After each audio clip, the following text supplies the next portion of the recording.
So my name is Michael Delli Carpini. I'm Dean of the Annenberg School for Communication at the University of Pennsylvania. My role as Dean is basically to be the director, as you would call it here in India, of the undergraduate, graduate program, faculty, students, and the facilities and basic operations of the Annenberg School, which is one of 12 schools at the University of Pennsylvania. The Annenberg School was founded in 1959. It's one of the oldest communication schools in the United States.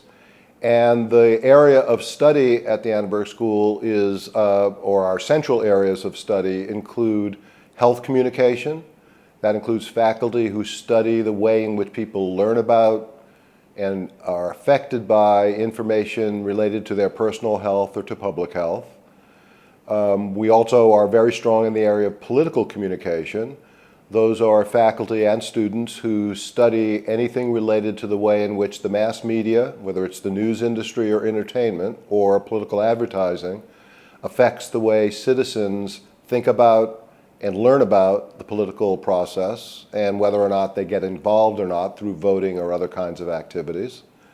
We are really strong in the area of culture and communication. That's the area of study in which faculty and students try to better understand the way the mass media affects people's everyday lives, whether that involves their social lives or their personal lives or their family lives or the way in which they interact with each other in public.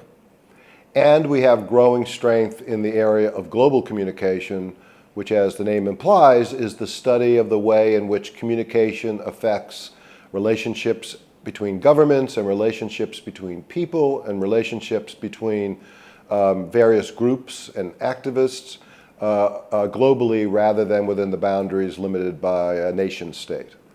This work gets done in both quantitative ways and in more qualitative studies, and it gets done in a way that is about the pure theory of communication and how communication can be applied in the real world of public policy, in the real world of politics, in the real world of health, and in the real world of people's everyday social lives.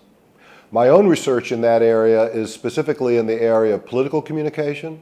So as a researcher trained in political science, my work is about the way in which both old and new media either help citizens or impede citizens from being able to participate effectively in the democratic governance of their nation. Most of my work focuses on the United States, but I'm increasingly interested in these issues in a more global context.